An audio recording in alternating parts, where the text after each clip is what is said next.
La prueba ilícita en el sentido, obviamente, aplicado al proceso penal acusatorio en México. Cómo la prueba ilícita impacta a todo el proceso, a todos los procedimientos, de hecho, que están en el Código Nacional de Procedimientos Penales. Pero para poder entrar a este tema, que es sumamente interesante, ha sido abordado monumentalmente por la doctrina, por la literatura que hablan sobre la teoría de la prueba, tenemos que ubicarnos en el momento en el cual se aplica la prueba ilícita. Y obviamente en su momento, ahorita en unos minutos, comentaremos el concepto de lo que es la prueba ilícita, los alcances que éste tiene en el procedimiento y pues lo trascendental que actualiza tanto para la defensa como para propiamente el Ministerio Público, ya sea local o federal. Bueno, miren, en primer lugar, como decía la doctrina, la literatura lo señala, la prueba es el alma del proceso. La prueba, sin prueba simplemente el juez no puede resolver. El juez, para efectos de poder generar una resolución judicial coherente, una resolución judicial no arbitraria, una resolución que tenga base para poder sostenerse en una apelación, en un juicio de amparo, pues tiene que tener una base probatoria.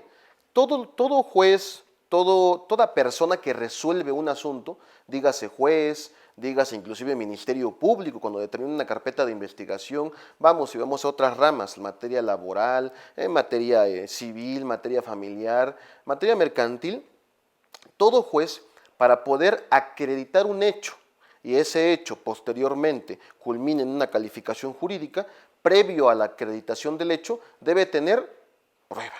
Porque sin prueba, pues simplemente el juez no va a poder resolver el caso. La prueba es la que le determina al señor juez o al señor resolutor la existencia de un hecho y por lo tanto el tema de la calificación jurídica. Bueno, partamos de eso, la importancia de la prueba.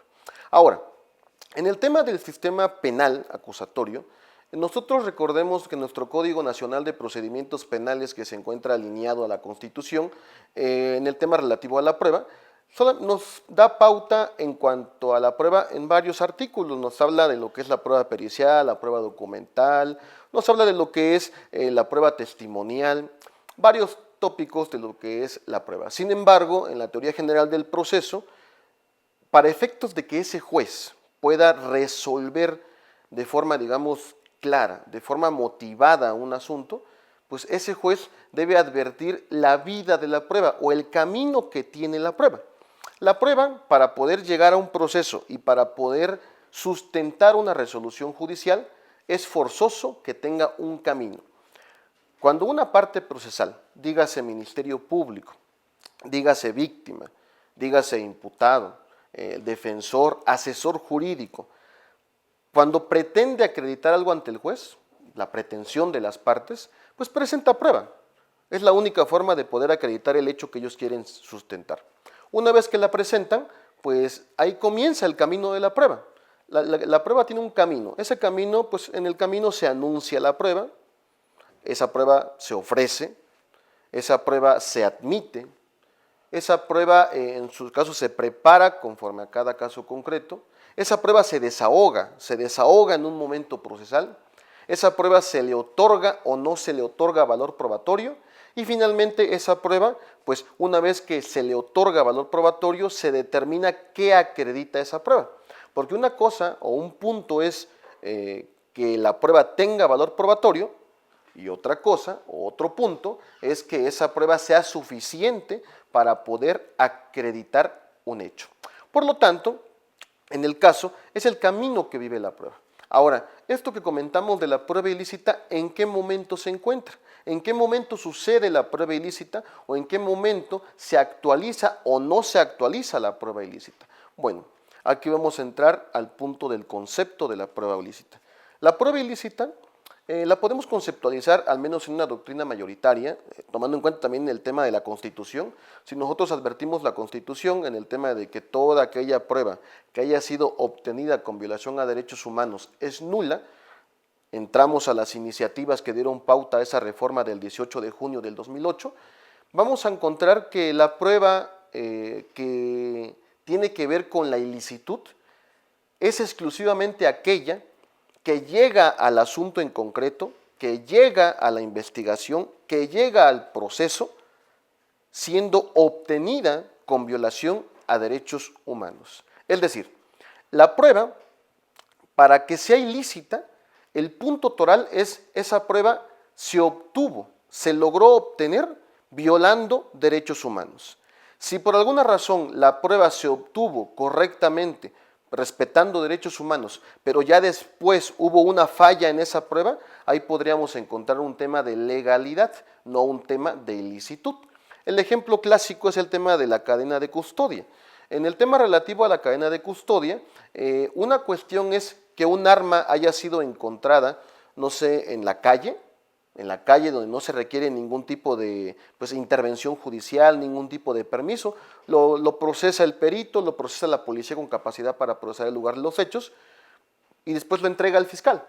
Bueno, esa obtención de esa arma de fuego, pues fue con respeto a derechos humanos. ¿Por qué? Porque no violaste ningún derecho humano en el tema relativo a cómo lograste obtener esa arma de fuego.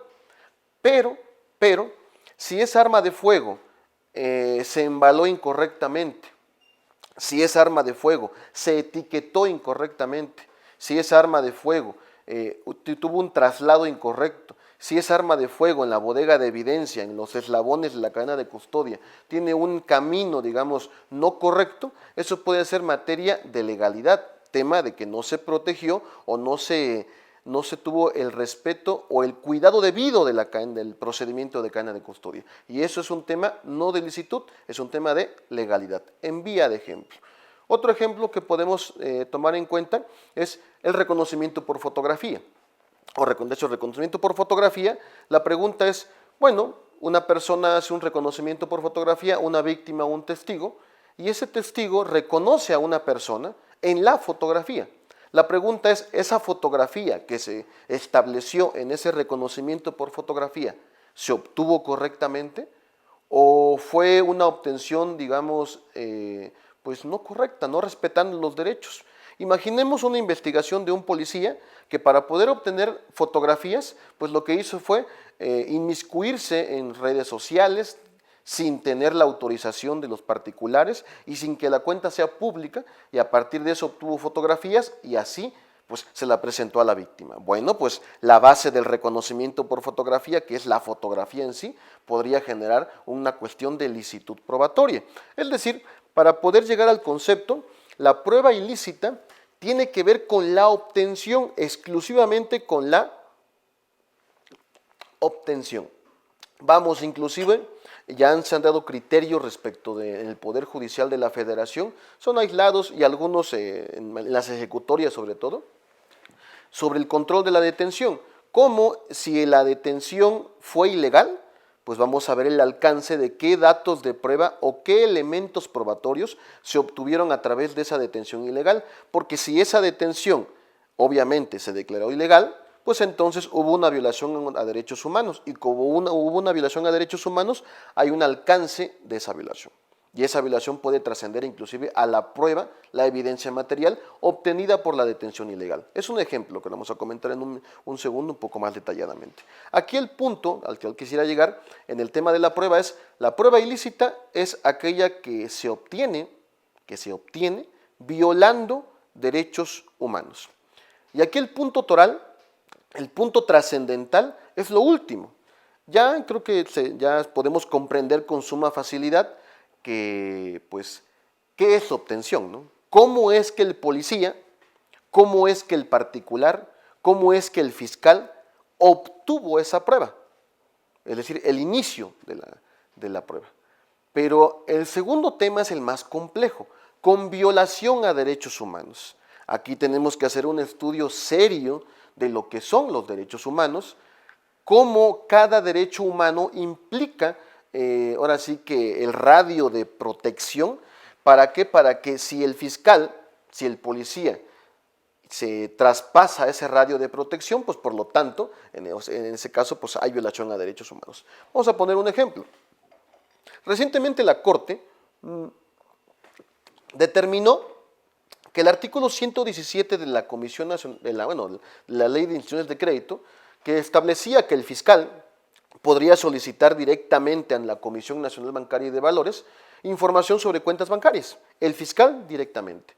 La Corte determinó que ese artículo es inconstitucional. Entonces, el punto es, se obtuvo información de forma ilícita. ¿Por qué? Porque no fue bajo control judicial. Es como lo asimilaríamos al cateo. Si el fiscal va a una casa y se mete a una casa sin autorización judicial, todo lo obtenido es ilícito. Entonces, pero esto no está expresamente ni en el Código Nacional, no estaba expresamente en jurisprudencia. Entonces, aquí la Corte hizo un ejercicio pues avanzado, un ejercicio serio del estudio del derecho a la privacidad del bancario, el secreto bancario, y determinó que para poder entrar o para poder acceder al tema de las cuentas bancarias de las personas, hay que ir ante el juez de control.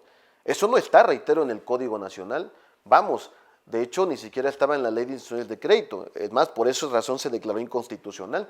Entonces, hay que ser muy cautos en qué casos se violan derechos humanos.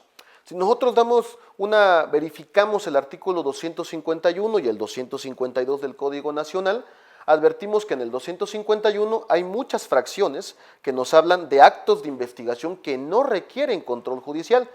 Y si checamos, advertimos el artículo 252, apreciamos que hay pues menos fracciones de asuntos que sí requieren control judicial. La intervención de comunicaciones, el tema de la exhumación, el cateo. Entonces, estos actos, estas cuestiones que requieren control judicial pareciera que son menos, pero no es así. La regla general está en el 252. Si se violan derechos humanos, pues hay que ir ante el juez. Un ejemplo sencillo, si se aseguraron en una maleta unas 2, 3 memorias, una computadora que tiene una contraseña, una cámara como la que en este momento nos está grabando, que puede que tenga una memoria también resguardada ahí, eso es derecho a la privacidad. Y por lo tanto, las personas, el fiscal no podría entrar así porque quiera, a ver, voy a revisar la memoria, voy a revisar esa cámara a ver qué se grabó. No, porque eso es propiedad particular o privacidad de las personas. Por lo tanto, pues hay que ir al juez de control. Ahora la pregunta es, ¿esto está expresamente en el Código Nacional? No está, sino que lo que hay que hacer es revisar los criterios internacionales de derechos humanos. Tenemos muchísimos, están 9 comités de derechos humanos, un subcomité de derechos humanos de la ONU, tenemos relatorías de la ONU, el Consejo Económico y Social, el Consejo de Seguridad, propiamente la Secretaría de la ONU. Tenemos varios instrumentos internacionales que, pues, en el caso nos auxilian, el Pacto Internacional de Derechos Civiles y Políticos, etcétera, etcétera, etcétera. Tenemos criterios como la Corte Internacional de Justicia. Para el caso de México, que está sujeto a un sistema regional de derechos humanos, recordemos que tenemos a la Comisión Interamericana de Derechos Humanos y con más fuerza la Corte Interamericana de Derechos Humanos. Vamos al ejemplo que les comento de las memorias. Bueno, si un fiscal encuentra una memoria, pues la memoria se obtuvo correctamente. ¿Por qué? Porque quizás encontró una memoria tirada ahí al lado del homicidio, ¿no? Al lado de la persona que falleció encontró una memoria, encontró un celular, algo encontró electrónico, que es posible o es sujeto a que ese algo se encuentre mucha información. ¿El fiscal obtuvo la memoria de forma lícita? Sí, sí la obtuvo de forma lícita. ¿Por qué? Porque se encontró en el lugar y lo procesó y lo embaló y lo etiquetó y lo entregó a la bodega de evidencia. Pero una cuestión es la memoria y otra cuestión es el contenido de la memoria. Son dos cosas completamente diferentes. Entonces, sobre el contenido hay que acudir a la intervención judicial. Para este caso, pues podemos mencionar nada más dos para que señalemos tanto. El caso Tristán Donoso y el caso Escher de la Corte Interamericana de Derechos Humanos. Ambos casos hablan del derecho a la privacidad y el segundo caso habla del derecho a la intervención de comunicaciones, que nadie puede intervenir en nuestras comunicaciones privadas. Entonces, retomando esos criterios del derecho a la privacidad, podemos entender que en el caso de una memoria inclusive, pues hay que acudir al juez de control. ¿Por qué? Porque es derecho a la privacidad. Salvo que el particular que sea el dueño te autorice, pues podrías entrar. Entonces, para poder centrarnos en este punto de la prueba ilícita es en cuanto a su obtención. El fiscal obtuvo correctamente la información probatoria, porque si no la obtuvo, eso es prueba ilícita. Entonces, primer punto que debemos tomar en cuenta es, ¿qué es la prueba ilícita? Es aquella que se obtiene, que ha sido obtenida, que ha sido encontrada y de esa forma llevada a la investigación o al proceso de forma ilícita, violando algún derecho humano. un derecho humano del imputado o un derecho humano de un tercero. Vamos, por ejemplo, tenemos el artículo 290 del Código Nacional. El 290 dice que cuando quieres hacer una inspección o entrar, mejor dicho, a un lugar particular, pues hay que pedir permiso a la persona, que quede resguardado el consentimiento y 5 días después llevar a esa persona ante el juez de control para que ratifique que efectivamente otorgó el permiso de que entren a su casa. Nunca dice que esa casa es del imputado. Es una casa de un particular, pues cualquier particular que ni siquiera tiene que ver quizás con el asunto como víctima o como imputado. Pero el Código Nacional toma un punto ahí para decir, bueno, también los derechos de las personas, de los terceros, hay que respetar esos derechos humanos. No son derechos humanos exclusivos del imputado, son derechos humanos de todas aquellas personas pues, que están sujetas a, obviamente, como gobernados. Por lo tanto, la prueba ilícita impacta en eso. Entonces, por lo tanto, tenemos un tema de obtención de la evidencia, obtención de la información probatoria. Primer punto. Segundo punto, ¿en qué momento se aduce o en qué momento se puede argumentar o en qué momento entra la prueba ilícita? Bueno, pues la prueba ilícita es tan fuerte, recordemos que es por violación a derechos humanos, la prueba ilícita se puede argumentar en cualquier momento. No hay límite para poder argumentar la prueba ilícita. Obvio es que con las características o con los, digamos, con las características que requiere el momento procesal. En vía de ejemplo, ¿se puede argumentar prueba ilícita ante el fiscal en la investigación inicial? Claro que sí. La defensa, que son casos raros, pero puede suceder que la defensa con un fiscal muy objetivo, como lo tiene una obligación el fiscal de ser objetivo, le dice, oye fiscal, fíjate que la policía municipal, la policía estatal que hizo esto, lo hizo de forma ilícita por esto. Así que te solicito, fiscal, que no tomes en cuenta esa prueba o ese antecedente de investigación, como lo llama el Código Nacional. ¿Por qué? Porque es ilícita. Si el fiscal, siendo objetivo, estudia la carpeta de investigación y se percata de que efectivamente, bajo una investigación seria, esa prueba es ilícita porque se obtuvo de forma incorrecta, pues va a declarar la ilicitud y por lo tanto dictar un no ejercicio de la acción penal. ¿Por qué? Porque en el caso pues, no ha lugar a judicializar un asunto con prueba contaminada por ser prueba ilícita. ¿Se puede alegar en la audiencia en etapa inicial, investigación inicial? Claro que sí. Estamos en control de detención, estamos ya en la etapa de la audiencia inicial. ¿Se puede alegar en control de detención? También, claro que sí. Puede que también la detención fue completamente ilegal y por lo tanto todo lo que se obtuvo es ilícito. Estamos en vinculación a proceso, también se puede alegar en vinculación a proceso. ¿Por qué? Porque la prueba ilícita tiene que ver con aspectos de derechos humanos y los derechos humanos se pueden argumentar en cualquier momento del proceso, siempre y cuando, reitero, se llenen las características de ese momento procesal. Por ejemplo, en la etapa de la audiencia inicial, se puede argumentar en el momento en el cual la defensa pues, tiene su plazo constitucional, 3 o 6 días, y pues en el caso se argumenta en la vinculación a proceso. Señoría, solicito que dicte no vinculación a proceso, toda vez que de acuerdo a lo que se desahogó, lo que se presentó en este plazo constitucional, acreditamos que la prueba del fiscal es ilícita. El juez válidamente puede decir, efectivamente, lo que me presentó la defensa es suficiente para mí en este momento para decir que la prueba es ilícita y dicto no vinculación, ya dan los argumentos más en concreto, ¿no? Vamos, eso es el tema de la audiencia inicial. Cerramos la investigación complementaria, después de los 6 meses formó la acusación el fiscal y llegamos a la etapa intermedia. Descubre el fiscal, descubre la defensa y llegamos a la audiencia intermedia. La audiencia intermedia, bueno, pues se dan todos los incidentes, la acusación, etc. Pero hay un momento en el cual se admite y se excluye prueba. En este caso, pues uno de los supuestos que marca el 346 del Código Nacional es la no admisión o la exclusión de la prueba, del medio de prueba, en razón de que violó derechos humanos. Aquí el abogado defensor, y por qué no también el fiscal, porque también podría existir una prueba ilícita cometida por particulares, es un criterio muy interesante porque algunos opinan que no, otros opinan que sí es posible que particulares violen derechos humanos y a partir de eso pues se genere la ilicitud probatoria. Es un tema debatible, no tenemos al momento jurisprudencia estable respecto a este tema, pero algunos han dicho que sí, otros han dicho que no es factible, pero lo ponemos sobre la mesa. Bueno, en el caso, estamos en audiencia intermedia y pues alegamos prueba ilícita. Prueba ilícita, ¿por qué? Porque, pues, señor juez, no puede usted admitir documentos, una pistola, un arma de fuego, unos casquillos, droga. ¿Por qué? Porque fíjese que ese supuesto aseguramiento que hizo la Fiscalía lo hizo violando el derecho a la privacidad porque la Fiscalía entró, no sé, imaginemos, a un hotel donde la Fiscalía dijo que iba a entrar y pidió permiso al encargado, pero pues en este caso no había flagrancia, simplemente fue para hacer una inspección y encontró droga, y por eso lo quieren imputar a mi cliente. Pues podría ser un argumento, habrá que ver más el caso concreto, ¿no? Pero, ¿por qué? Porque la habitación en ese momento es derecho a la privacidad de la persona que vive ahí en este momento, habita en este momento ahí en esa habitación. Entonces, por lo tanto, podría generarse un tema de licitud probatoria.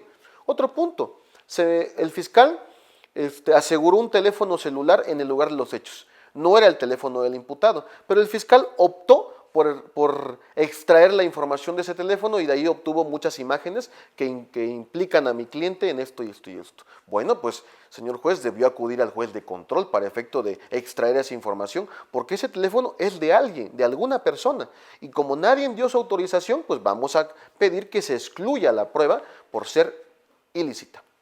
Entonces, se puede alegar en etapa intermedia.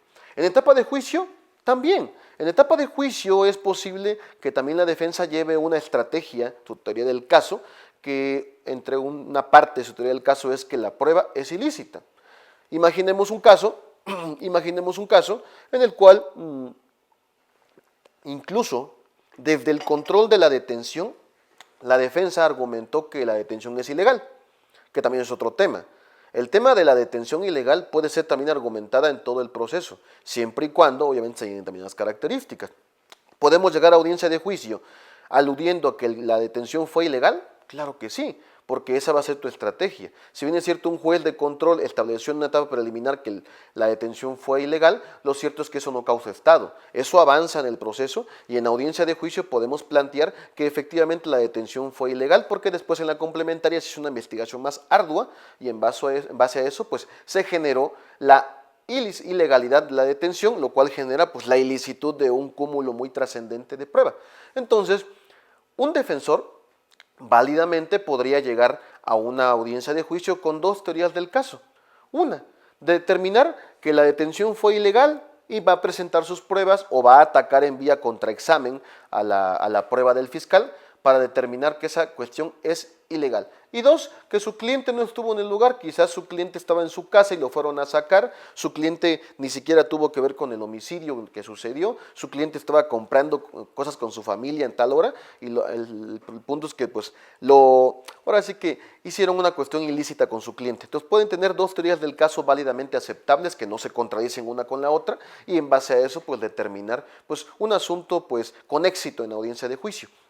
Bajo esta tesitura, bajo esta idea, entonces el punto es, ¿también se puede alegar en audiencia de juicio? Sí, también se puede alegar en audiencia de juicio prueba ilícita, porque también es un tema de desahogo probatorio. Claro que se puede alegar. ¿Se puede alegar en la apelación? Claro que sí, ¿por qué? Porque en la apelación, si fue materia del juicio, lo vas a alegar en la apelación la prueba ilícita. Pues se puede alegar en amparo, también se puede alegar en amparo, además aquí mucho ojo, porque recientemente la Corte determinó que el amparo directo solamente va al juicio.